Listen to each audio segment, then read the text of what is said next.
Hello everyone, कैसे हैं आप लोग? ठीक ठाक, मज़े में, बढ़िया। आज है 13 Feb।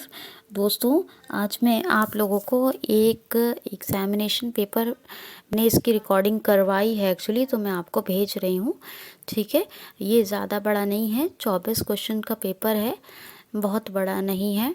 और ये वीडियो मैंने बताया है कि मैं वीडियो का मतलब जो मुझे सारा कंटेंट देना होता है कॉम्पिटिटिव रिगार्डिंग, जो मैं ये मतलब करंट अफेयर इंग्लिश और जीएस और जीके और कंप्यूटर, ये पोर्शन तो मैं कंप्लीट कर देती हूँ, लेकिन मैथ्स रीजनिंग का मुझसे नहीं होता है। तो ये वीडियो रिकॉर्डिंग के हिसाब से मैंने रिकॉर्डिंग करवाई है, और इसमें ग्राफिक क्वेश्चंस बहुत ज़्यादा हैं। ठीक है, ये याद रखिएगा, ग्राफिक क्वेश्चंस बहुत ज़्यादा हैं। तो जो लोग नहीं देख सकते उनको सुन के पढ़ने में, मतलब सुन के हल करने में बहुत प्रॉब्लम होगी, ये मैं समझ सकती हूँ, मुझे पता है प्रॉब्लम होती है, लेकिन एडजस्ट कीजिएगा। अच्छा, मैथ्स रीजनिंग और साइंस के कुछ क्वेश्चन हैं, ये 24 क्वेश्चंस का पेपर है। और ये मेरे बस की बात नहीं थी इतना पढ़ के, मतलब आपको इतने लंबे लंबे मैथ्स रीजनिंग के क्वेश्चन सुनाना। बहुत लॉन्ग लॉन्ग क्वेश्चंस थे और ग्राफिक क्वेश्चंस बहुत ज़्यादा थे, तो इसलिए मुझे, ठीक है, ये पेपर आपके लिए रिकॉर्डिंग करानी पड़ी है। ये आपके लिए हेल्पफुल तो है, बहुत बेनिफिशियल तो है, लेकिन थोड़ा टफ है। पर घबराएं बिल्कुल नहीं, ऐसे ही मैं 24-25 क्वेश्चन करके पेपर आपको भेजूंगी, मैथ्स रीजनिंग साइंस के। बाकी जीएस और जीके, कंप्यूटर, करंट अफेयर, ये तो मैं आपको ही खुद ही करवाऊंगी, ठीक है ना। तो जीएस और करंट अफेयर तो जीएस से अलग है ही नहीं, और कंप्यूटर और इंग्लिश के वो कैब और ग्रामर्स वगैरह के वीडियो बहुत तो मैंने डाल भी दिए हैं, तो ये तो मैं करवाऊंगी आपको।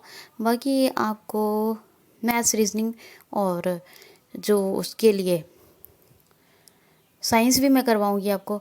मैथ्स रीजनिंग है और मैथ्स रीजनिंग के साथ साइंस है, उसके लिए मैंने हेल्प ली है किसी की, आप लोगों के लिए। तो ये आप लोग सुने, ध्यान से सुने, ज़्यादा बड़ा पेपर नहीं है। हाँ, लेकिन हर वीडियो को सुन लिया करें, मिस मत किया करें, लाइक शेयर कमेंट ज़रूर करें। तो let's begin, okay, let's start. आप ध्यान से सुनिए। में भारत के विभिन्न बैंकों में दिसंबर 2017 तक एनपीए की जानकारी देता है। यदि सभी बैंकों का कुल एनपीए जो है वो 300 लाख करोड़ रुपए है, तो एफ बैंक का आपको एनपीए ज्ञात करना है।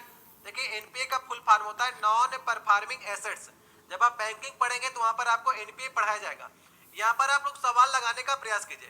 देखिए, सभी बैंकों कुल मिलाकर जो एनपीए है वो 300 लाख करोड़ रुपए है। तो एफ बैंक का हिस्सा देखिए आपको पाई आरेख में नजर आएगा। एफ बैंक का जो हिस्सा है इस एनपीए में 5% का है, तो 300 लाख करोड़ का 5% निकाल लीजिए, कितना आ जाएगा? 5 3 15 आ जाएगा। और जो 15 आएगा वो लाख करोड़ में आएगा, ये आपको ऊपर दे भी रखा है। तो इसका सही उत्तर कितना होगा? एफ का हिस्सा जो होगा एनपीए में वो 15 लाख करोड़ रुपए का होगा। सही उत्तर होगा बी वाला ऑप्शन। तीसरा क्वेश्चन है 37 का वर्गमूल कितना होगा, ये आपको ज्ञात करना है। इस प्रकार से 37 जब आप लिखेंगे, वर्गमूल निकालेंगे, तो कोई दो अंकों की एक संख्या आएगी, एक इकाई अंक होगा, एक दहाई अंक होगा। अगर आप इस संख्या का फिर से स्क्वायर करेंगे तो आपको ये प्राप्त हो जाएगा।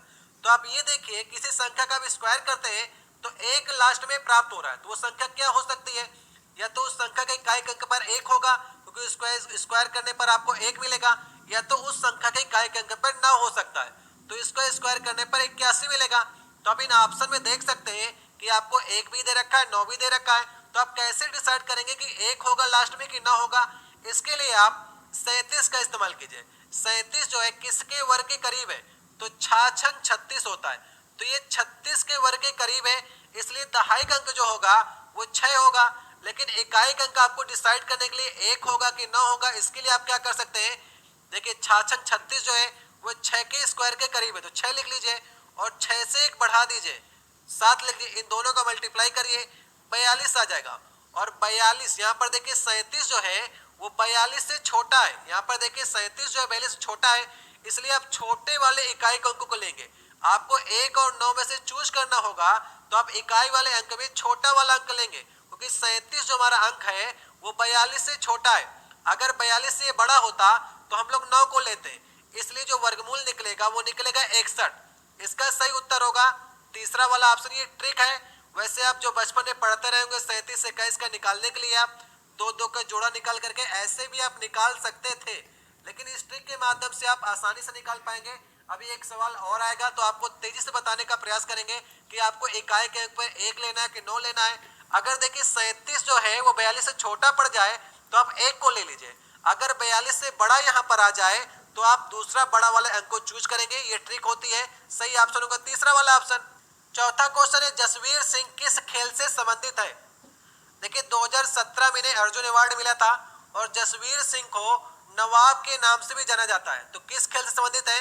सही ऑप्शन होगा कबड्डी खेल से संबंधित है। 2017 में इन्हें अर्जुन अवार्ड मिला और 2018 में इनसे क्वेश्चन पूछ लिया गया।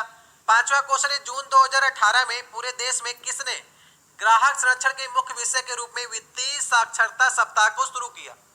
देखिए हमने आपको बताया इसके पहले जो ग्रुप डी का पेपर संपन्न हुआ था वो 2018 में हुआ था, तो इसमें आपको 2018 वाली करंट अफेयर देखने को मिलेगी, लेकिन फिर भी आपको अपडेट करने का प्रयास करेंगे। देखिए आरबीआई क्या करता है, हर साल वित्तीय साक्षरता सप्ताह मनाता है। जो 2018 मनाया गया उसका विषय था ग्राहक संरक्षण पर, यही आपसे पूछने का प्रयास किया था। इसका सही उत्तर होगा डी वाला ऑप्शन। देखिए 2018 वाला तो आपसे पूछेगा नहीं, 2019 का आपसे पूछने का प्रयास करेगा। 2019 में आरबीआई ने जो वित्तीय साक्षरता सप्ताह मनाया उसका मुख्य विषय आपसे पूछ सकता है, तो उसका मुख्य विषय था किसानों पर। ठीक है, किसानों पर उसका मुख्य विषय था, जो 2019 में वित्तीय सप्ताह मनाया गया आरबीआई के द्वारा। और 2020 वाला भी फरवरी में लगभग आपका मनाया गया, तो उसका विषय था माइक्रो लघु और मध्यम उद्योग। ठीक है, 2019 और 20 आपके लिए इंपॉर्टेंट है। 2019 का विषय था किसानों पर, 2020 का जो विषय था माइक्रो लघु और मध्यम उद्योग, ये वित्तीय साक्षरता सप्ताह का विषय था। इसे आप लोग याद करने का प्रयास कीजिएगा। छठवां क्वेश्चन है, यदि बल्ब फिलामेंट का प्रतिरोध 500 ओम है और 220 वोल्ट स्रोत के इलेक्ट्रिक बल्ब से कितनी धारा प्रवाहित होगी? तो आपको धारा का मान निकालना है। आपको दे कर रखा है, वोल्ट दे रखा है और ओम दे रखा है, प्रतिरोध मतलब कि दे रखा। तो आप कौन से फार्मूले का यूज करेंगे? आप ओम से लाके फार्मूले का यूज करेंगे, V बराबर आई आर का, क्योंकि आपको वोल्टेज दे रखा है और प्रतिरोध दे रखा है आर, तो आपको आई निकालना है। तो आई बराबर जाएगा V अपान आर। V आपको दे रखा है 220 वोल्ट और ओम आपको दे रखा है, मतलब कि प्रतिरोध आपको दे रखा है 500 ओम। तो अब इसको आप डिवाइड कर दीजिए, 11/25 आ जाएगा। 11/25 को आप डिवाइड करेंगे तो आ जाएगा 0.44 एम्पियर। एम्पियर जो होती है वो धारा की यूनिट होती है, तो आप एम्पियर में ही आंसर देंगे। और कितना आएगा आंसर? आंसर आएगा दूसरा वाला। सातवां क्वेश्चन नीचे दिए गए विवरण का समांतर माध्य आपको 8.2 दे रखा है, तो ए की वैल्यू आपको निकालनी। कैसे करेंगे आप? सबसे पहले आपको समांतर माध्य का फार्मूला ज्ञात होना चाहिए। समांतर माध्य का फार्मूला होता है sigma F into x. Sigma F into x का मतलब यह हुआ कि सिग्मा होता है जोड़ का निशान, एफ इंटू एक्स मतलब पहले आप एफ पद को लीजिए और एक्स पद को लीजिए, दोनों का मल्टीप्लाई कर लीजिए। इन दोनों का मल्टीप्लाई करिए, इन दोनों को मल्टीप्लाई करिए और सबको पदों को मल्टीप्लाई करके जोड़ लीजिए। इसका मतलब यही होता है। ठीक है, इसके बाद नीचे अपान में होता है सिग्मा एफ, मतलब कि एफ के जितने पद हैं सबको जोड़ लीजिए। बराबर आपको कर देना है समांतर माध्य के। समांतर माध्य आपको दे रखा है 8.2 के। ठीक है, तो चलिए करते हैं आपके साथ में। सबसे पहले आप इन सब का मल्टीप्लाई करिए आपस में और फिर इनको जोड़ने का प्रयास कीजिए। 3 का नाम 3, 3 दूनी 6, 7 पना 35, 9 ए आ जाएगा ये, और 11 चौक 44 और 13 8 104। ऐसे आप कर लीजिए। नीचे में क्या करना है आपको? सिग्मा एफ करना है, मतलब कि सबको सिग्मा में जोड़ लेना है एफ वाले पद को। 3 2 5, 7 5 12, 12 4 16, 16 8 24।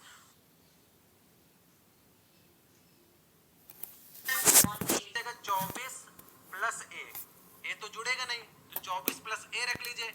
अब सबको ऊपर वाले को फिर से एक बार जोड़ लीजिए। सबको अगर आप ऊपर वाले को जोड़ेंगे तो कितना आ जाएगा आपके पास? 192। और यहाँ पर 9 ए तो जुड़ेगा नहीं, उसको तो बाद में आपको ए की वैल्यू निकालनी है। और नीचे 24 प्लस ए आ जाएगा। और ये बराबर किसके होगा? समांतर माध्य तो आपको दे ही रखा है ना 8.2 के। तो यहाँ से अगर आप हल करेंगे तो ए की वैल्यू निकल कर आएगी 6। आप इसे मल्टीप्लाई करिएगा इधर उधर, तो ए की वैल्यू निकल कर आएगी 6। मैंने आपको लास्ट स्टेज में जाकर छोड़ दिया है। इतना तो आपको करना ही होगा अगर आप रेलवे ग्रुप डी का एग्जाम निकालना चाहते हैं। तो ए की वैल्यू यहाँ से आपको 6 निकल कर चली आएगी। आठवां क्वेश्चन है, निम्नलिखित में से कौन सा विलयन बिजली का संवहन नहीं करता है? मतलब अगर उसमें से बिजली गुजारेंगे तो वो उसमें संवहन मतलब कि बाहर नहीं जाएगी, उसमें बिजली प्रवाहित ही नहीं होगी। तो इसमें से कौन सा विलयन होगा? इसका सही ऑप्शन होगा तीसरा वाला ऑप्शन। जो चीनी का घोल होता है, ग्लूकोज का घोल होता है, शर्करा का घोल होता है, उसमें बिजली प्रवाहित नहीं होती। इसका कारण यह है कि शर्करा का जो घोल होता है वो इलेक्ट्रॉनों को नहीं छोड़ता है, मतलब कि इसके आयन टूटते नहीं है, और अगर आयन नहीं टूटेंगे तो बिजली का संवहन करने के लिए इलेक्ट्रॉन की आवश्यकता होती है, और जब इसके कण आयन टूटते ही नहीं है तो बिजली इसमें संवहन नहीं होती, बिजली इसमें प्रवाहित नहीं होती है। इसलिए सही ऑप्शन होगा तीसरा वाला ऑप्शन। देखिए 9वां क्वेश्चन है, 15 पुरुष प्रतिदिन 8 घंटे कार्य करके एक काम को 21 दिन में पूरा करते हैं। यदि 3 महिलाएं 2 पुरुषों के बराबर काम करती हैं तो 21 महिलाएं प्रतिदिन 6 घंटे कार्य करते हुए काम को कितने दिन में पूरा करेंगे? तो सबसे पहले आप लोग क्षमता को निकाल लीजिए। देखिए 3 महिलाएं बराबर 2 पुरुष के हैं, तो पुरुष और महिला में आपको रेशियो निकालना है। तो पुरुष अपान महिला का रेशियो अगर आप निकालेंगे तो आ जाएगा 3/2, ये रेशियो निकल कर आएगा। तो जहां पर पुरुष है उसकी जगह पे आप 3 रख सकते हैं, और जहां पर महिला है उसकी जगह पर आप 2 रख सकते हैं। इसको आप लोग ध्यान रखिएगा। अब आगे हम लोग प्रश्न की ओर चलते हैं। देखिए 15 पुरुष है तो 15 के जगह पर आप 15 के बगल में जहां पर पुरुष है वहां पर आप 3 रख सकते हैं। इसके बाद प्रतिदिन 8 घंटे काम करते हैं, मतलब 8 घंटे काम किया और एक काम को वो 21 दिन में पूरा करते हैं। तो इसका बराबर कर दीजिए जो आपसे पूछ रहा है 21 महिलाएं, महिलाओं की जगह पर आपको क्या करना है 2 से मल्टीप्लाई करना है, क्योंकि हमने रेशियो निकाल चुके हैं कि एक महिला की क्षमता कितनी है 2 है, तो 21 महिलाओं की क्षमता होगी 21 × 2। प्रतिदिन 6 घंटे काम करती हैं और कितने दिन में पूरा करेंगे? मान लिया हमने x दिन में पूरा करेंगे, तो ये हमने इसके बराबर कर दिया। तो यहाँ पर से x की वैल्यू निकल कर आएगी, वो आएगी 30 दिन के। ठीक है, तो सही उत्तर होगा इसका ए वाला ऑप्शन। 10वां क्वेश्चन है, निम्नलिखित चित्र में त्रिभुजों की संख्या आपको ज्ञात करनी है। त्रिभुजों की संख्या ज्ञात करने के लिए आप सबसे पहले पहचानिए कि ये देखिए एक चतुर्भुज है और इसके 2 विकर्ण आपको दे रखे हैं। तो इसके लिए आप बाहर एक चतुर्भुज से समझने का प्रयास कीजिए। अगर आप इसके में यहाँ पर त्रिभुजों की संख्या निकालने का प्रयास करेंगे तो सबसे पहले भुजाओं को गिनिए 1 2 3 4, इसका डबल कर दीजिए तो इसमें आपको 8 त्रिभुज बनेंगे। ठीक है, तो पहले बड़े वाले को ज्ञात करेंगे तो इसमें आपको 8 बनेंगे, छोटे वाले ज्ञात करेंगे तो छोटे वाले में 8 बनेंगे, टोटल इसमें 16 त्रिभुज बनेंगे। तो सही ऑप्शन होगा इसका डी वाला ऑप्शन। इन दोनों का कॉम्बिनेशन से कोई भी त्रिभुज नहीं बनेगा, इसलिए मैक्सिमम इसमें 16 ही त्रिभुज बनेंगे। 11 नंबर क्वेश्चन है, यदि ए एक न्यून कोण है और कौसे के बराबर आपको √2 दे रखा है तो इसका मान आपको निकालना है। आप लोग वीडियो क्वालिटी को ऊपर से बढ़ा लीजिएगा ताकि प्रश्न आपको स्पष्ट तौर पर दिखे। देखिए कौसेक ए की वैल्यू √2 कब होती है? जब कौसेक 45 डिग्री आप रखेंगे तब उसकी वैल्यू आपको √2 मिलेगी। इसका मतलब कि ए की वैल्यू जो होगी वो 45 डिग्री होगी। ठीक है, ए की वैल्यू आपको 45 डिग्री मिल गई। अब आप इस फार्मूले पर जहां पर भी ए है वहां पर आप 45 डिग्री रख दीजिए। देखिए 4 लिखा है, साइन 45 दूनाई 90, मतलब यहाँ पे 2a लिखा है ना, तो 45 दूना 90 हो गया, और साइन 90 की वैल्यू होती है 1, तो यहाँ पर 1 लिख दीजिए। और अपार में आपको सेक a की वैल्यू रखनी है, और सेक 45 कितना होता है? सेक 45 होता है √2 के। तो यहाँ पर आपको उत्तर प्राप्त हो गया 4/√2। लेकिन ऐसा तो किसी ऑप्शन में नहीं दे रखा है, तो आप क्या कर सकते हैं 4 को तोड़ सकते हैं। 4 को कैसे तोड़ेंगे? √2 मल्टीप्लाई √2 कर लीजिए और यहाँ पर 2 कर लीजिए, 4 ही है। देखिए इसका मल्टीप्लाई करेंगे आपको 2 मिलेगा, और 2 से मल्टीप्लाई कर देंगे तो आपको 4 मिल जाएगा। तो 4/√2 आया था, तो √2 से √2 कट जाएगा और उत्तर आ जाएगा 2√2। कहाँ पर दे रखा है? ये तीसरे वाले ऑप्शन में दे रखा है। ठीक है, इस प्रकार से आपको उत्तर निकालने के बाद भी 4 ऑप्शन में से आपको ढूंढना होता है कि उत्तर क्या हो सकता है। तो इस प्रकार से आप लोग उसको 4/√2 को तोड़ लेंगे तो तीसरा ऑप्शन आपको मिल जाएगा। 12 नंबर क्वेश्चन है, मोनो हाइब्रिड क्रॉस में विरुद्ध गुणों वाले कितने युग्म शामिल होते हैं? देखिए मेंडल ने क्या किया था, लंबे और बौने पौधों का क्रॉस कराया था, तो वहां पर मोनो हाइब्रिड क्रॉस में विरुद्ध गुणों वाले कितने युग्म शामिल थे? तो केवल 1 युग्म शामिल थे। अच्छा क्वेश्चन है, इसका सही ऑप्शन होगा डी वाला ऑप्शन। देखिए 13 नंबर क्वेश्चन है, दी गई आकृति में आपको वर्गों की संख्या ज्ञात करनी है। ये बढ़िया क्वेश्चन, इसमें आपको समय लग सकता है, लेकिन जैसे मैं आपको बताने का प्रयास कर रहा हूँ वैसे आप करते चलेंगे तो आपको सारे वर्ग मालूम चल जाएंगे। यहाँ पर देखिए आपको वर्ग के अंदर वर्ग दे रखा है, तो सबसे पहले आप बाहर वाले वर्ग का ज्ञात कीजिए कितने वर्ग इसमें से बन सकते हैं। तो बाहर वाले वर्ग की बात करेंगे तो 1 2 3 4 और बड़ा वाला हो गया 5। तो बाहर वाले से आपको 5 प्राप्त होंगे। अभी एक ही खाने की हम बात कर रहे हैं। इसके बाद छोटे वाले की बात करते हैं तो 1 2 3 4, ये 4 आपको ये मिला और एक आपको 5 मिला। तो छोटे वाले में आपको 5 मिला और बड़े वाले में आपको 5 मिले। तो इस अगर टोटल इस खाने की बात करेंगे तो आपको 10 वर्ग मिल गए। इसी प्रकार के 4 खाने 1 2 3 4, तो टोटल आपको 40 मिलेंगे। 40 तो आपको सिंपल तरीके से मिल गए। अब आप लोग इसमें से और भी ढूंढने का प्रयास कीजिए। सबसे पहले आप इसमें से 3 सेट को मिलाइए। 1 2 3 रेखाओं के सेट को अगर आप ऐसे मिलाएंगे तो यहाँ पर एक वर्ग मिलेगा। अब आपको जोड़ करके मिलाना है। एक आपको यहाँ पर मिल गया, एक आपको यहाँ पर मिल जाएगा, एक आपको यहाँ पर मिल जाएगा और एक यहाँ पर मिल जाएगा और एक टोटल बड़ा वाला मिल जाएगा। तो 5 और आपको मिल गए।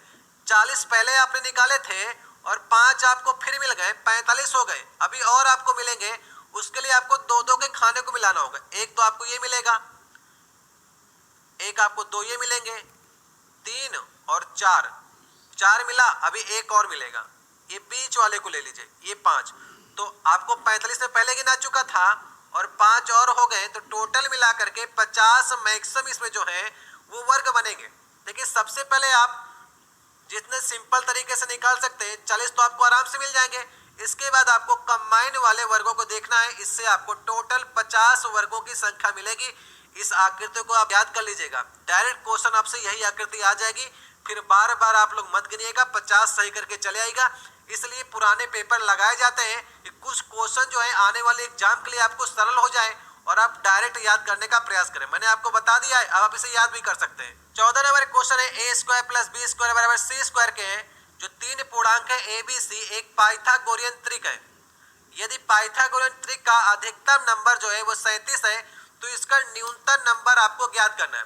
कैसे करेंगे आप?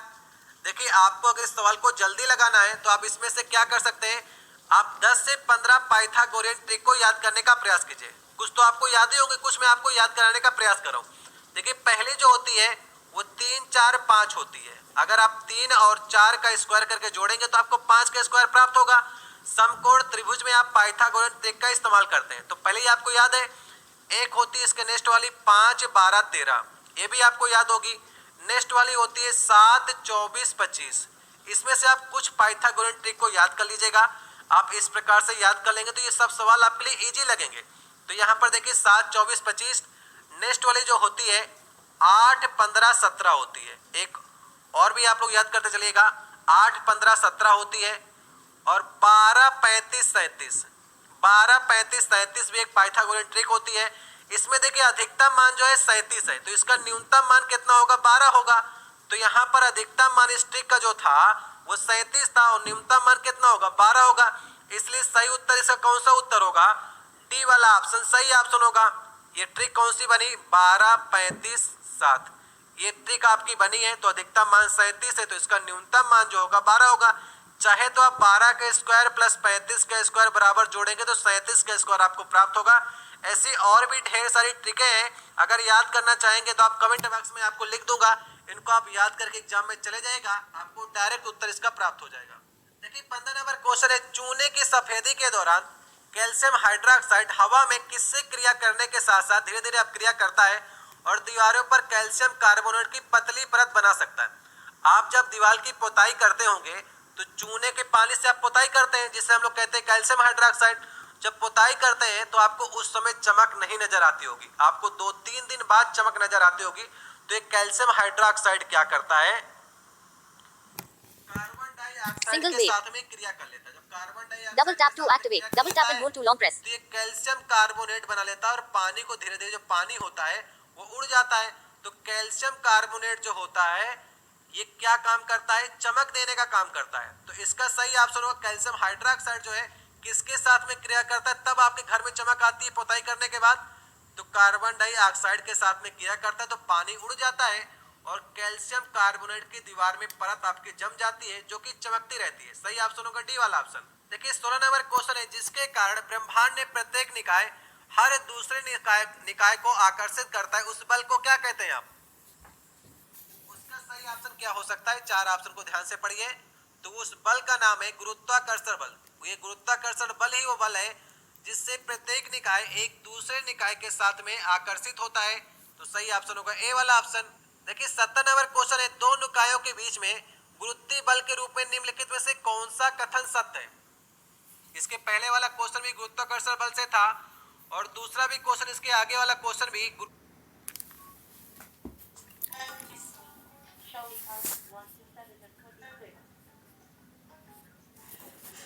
एक मिनट, रिकॉर्डिंग में प्रॉब्लम आ गई है कुछ, एक second. Navigate up button. Single space available.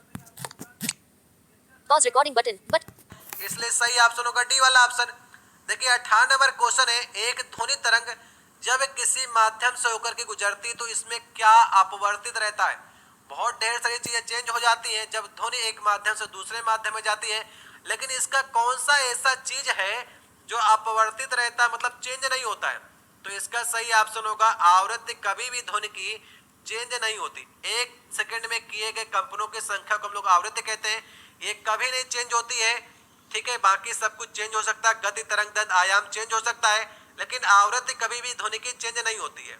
19 number question है, x और x+3 का लघुत्तम समापवर्तक आपको ज्ञात करना है। कैसे करेंगे आप ज्ञात? एलसीएम के लिए x+3 कर दीजिए, यही उसका क्या होगा, लघुत्तम समापवर्तक होगा। सही ऑप्शन कौन सा होगा? ए वाला ऑप्शन सही ऑप्शन होगा, सोचने को आवश्यकता ही नहीं है। यहाँ पर देखिए विषम का चयन करना है आपको, विषम का चयन कीजिए आप। देखिए इसमें 3 रेखाएं, 1 2 3, इसमें 4 रेखाएं हैं, इसमें 3 रेखाएं, इसमें 3 रेखा, 4 रेखा किसमें, इसमें 4 रेखाएं, तो यही अलग होगा क्योंकि 4 रेखाओं से मिलकर बनी आकृति कौन सी, ई है।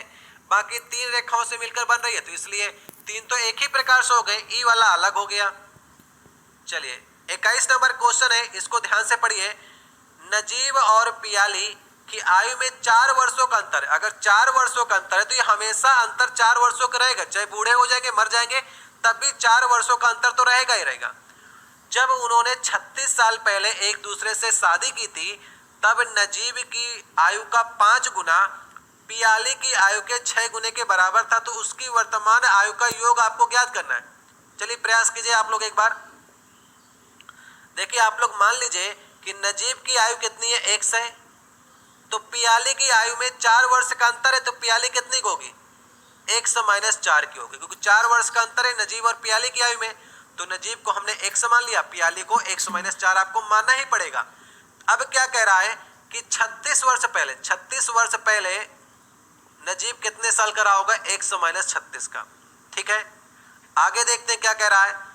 36 साल पहले एक दूसरे से शादी की, तब नजीब की आयु का 5 गुना, ये नजीब की आयु है, इसका 5 गुना पियाली की आयु के 6 गुने के बराबर था। पियाली की आयु कितनी हो जाएगी, देखिए पियाली की आयु जो थी उस समय 100-4 थी, और 36 वर्ष पहले की बात कर रहा है तो -36 भी कर दीजिए इसका।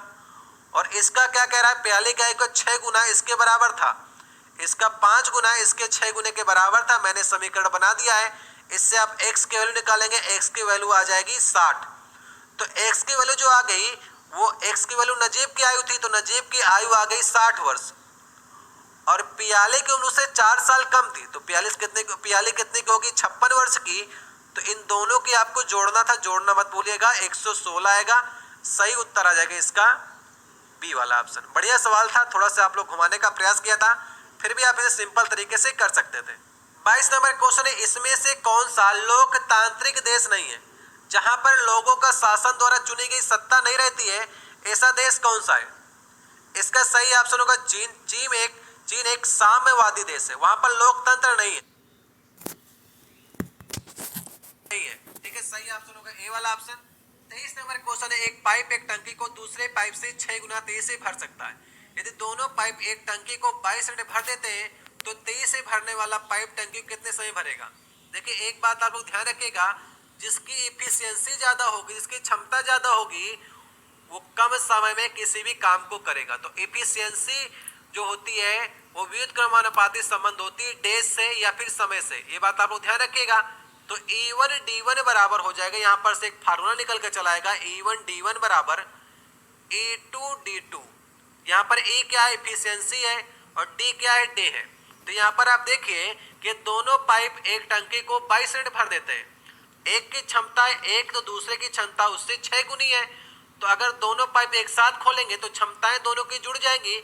और समय कितना ले रहा है? 22 मिनट का। तो इससे मल्टीप्लाई कर दिए, E1 D1 बराबर E2 D2। और 23 से भरने वाले पाइप की क्षमता है 6 और समय आपको निकालना है x। ऐसे आप कर लीजिए। तो 7 गुणे 22 बटे 6 कर लीजिए। इस प्रकार से आप निकालेंगे तो x की वैल्यू निकल के चली आएगी 25.66 मिनट। तो इसका सही वाला ऑप्शन कौन सा हो जाएगा? डी वाला ऑप्शन जो हो जाएगा वो सही ऑप्शन हो जाएगा।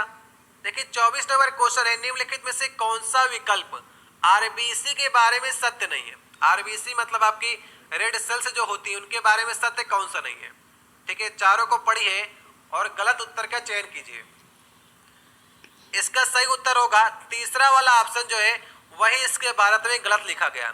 इसका आरबीसी का जो आकार होता है वो डिस्क के समान होता है। इस प्रकार से डिस्क होती है ना, उसके समान होता है। आकार अमीबा के आकार या फिर वृत्तीय आकार का नहीं होता, डिस्क के आकार का होता है। अमीबा का आकार आप जानते हैं, ऐसे ऐसे ऐसे अमीबा बनती है, तो उस आकार का बिल्कुल नहीं होता है, डिस्क के आकार का होता है। इसलिए गलत कौन सा ऑप्शन होगा? तीसरा ऑप्शन गलत ऑप्शन होगा। देखिए 25 नंबर क्वेश्चन है, पृथ्वी की सतह पर मापे जाने वाले एक वस्तु का भार 60 न्यूटन है, तो चंद्रमा की सतह पर इसका भार कितना होगा? तो चंद्रमा की सतह पर इसका भार जो होगा वो 1/6 होता है, तो 6 से भाग कर दीजिए। तो 10 न्यूटन जो होगा इसका भार होगा कहां पर? चंद्रमा पर। सिंपल सा आंसर होगा दूसरा ऑप्शन इसका सही ऑप्शन होगा। 26 नंबर क्वेश्चन है, यहाँ पर देखिए आपको दो कथन दी गए, कथन ए और कथन बी। दोनों कथनों को ध्यान से पढ़ना है और बताना है इनमें से आपको कौन सा कथन सही लग रहा है। पहला वाला देखिए दृढ़ता के बारे में लिखी गई परिभाषा है और दूसरे वाले में गतिज ऊर्जा के बारे में लिखी गई परिभाषा है। तो दोनों कथनों को आप ध्यान से पढ़िए। इसका सही उत्तर होगा पहला वाला ऑप्शन, मतलब कि बी वाला कथन सही है। जो गतिज ऊर्जा के बारे में डेफिनेशन दी गई है वो बिल्कुल सही है। यह किसी पदार्थ में निरंतर गतिशील कणों के कारण पदार्थ में स्थित ऊर्जा का एक प्रकार है। द्रव्य में गतिज ऊर्जा का यही कारण है, यही वाला कथन सही है। दृढ़ता के बारे में लिखा गया बिल्कुल गलत लिखा गया, इसलिए सही ऑप्शन होगा पहला वाला ऑप्शन। 27 नंबर क्वेश्चन है, लीला की छत पर एक बगीचा है जिसके लिए वो मासिक आधार पर एक माली से सामान खरीदती है, जिसकी व्यय की मदें जो है वो नीचे आपको तालिका में दी गई है। जैसे कि पौधों की नई प्रजातियों में वो 20% का व्यय करती है, खाद के लिए 40%, मिट्टी के लिए 10%, गाय के गोबर के लिए 20%, अन्य सामान के लिए वो 10% का व्यय करती है। अब देखिए प्रश्न आपसे क्या कह रहा है? प्रश्न आपसे कह रहा है यदि वह खाद के लिए 750 रुपए व्यय करती है तो उसे नए पौधों पर अपेक्षित खर्च कितना होगा? सबसे पहले देखिए खाद कहां पर है? खाद यहां पर है, तो 40% बराबर, क्योंकि आप समझ ही रहे हैं कि खाद पर वो 40% का व्यय कर रही है और उसने उसका रेट दे दिया कि 750 रुपए खर्च कर रही है। तो यहां से हम क्या करेंगे? 1% का निकाल लेंगे, 1% आ जाएगा 750/40 और 100 काट सकते हैं, 75/4 आ गया। अब देखिए आपसे क्या पूछ रहा है कि नए पौधों पर उसका अपेक्षित खर्च कितना होगा, और नए पौधों की प्रजाति अगर लेगी वो तो 20% पर लेगी, और आपने 1% का निकाल लिया 75/4, तो 20% कितना होगा? 75/4 मल्टीप्लाई 20 होगा, और 4 पंचे 20 होगा। 75 पंचे कितना होता है? 75 पंचे होता है 375। तो इसका सही ऑप्शन होगा डी वाला ऑप्शन। इस प्रकार से आप लोग निकाल सकते हैं। देख सकते हैं नए पौधों पर कितना ले रहा है? 20% ले रहा है। खाद के लिए 40 था तो हमने 40 को पहले बराबर कर दिया, फिर 20 के हमने उससे मल्टीप्लाई कर दिया, सही ऑप्शन होगा चौथा। 28 नंबर क्वेश्चन है, यहाँ पर देखिए नीचे दी गई आकृति में आपको दर्पण ये लगा हुआ है, देख सकते हैं दर्पण लगा हुआ है। इस दर्पण को देख करके बताना है अगर यहाँ पर दर्पण लगा हो तो इसकी आकृति इन 4 ऑप्शन में से कौन सी बनेगी। चलिए प्रयास करिए देखने का। थोड़ा से जूम कर देते हैं, जूम कर देंगे तो आपको ऑप्शन नहीं दिखेंगे। आप लोग ऊपर से वीडियो क्वालिटी को बढ़ा लीजिएगा। इसका सही ऑप्शन होगा ए वाला ऑप्शन। ए वाले ऑप्शन में जो ये आकृति आपको दी गई है दर्पण के इधर ऐसे बनेगी, तो ए वाली आकृति जो है यही सबसे सही उत्तर होगा। देखिए नेक्स्ट क्वेश्चन देखिए हमारा 29 नंबर क्वेश्चन है, कथन और निष्कर्ष इसमें क्वेश्चन आया है। कथन को आपको ध्यान से पढ़ना है। अगर आपने कथन को ध्यान से पढ़ लिया तो आप ये बता सकते हैं कि इन निष्कर्षों में से आपको कौन सा निष्कर्ष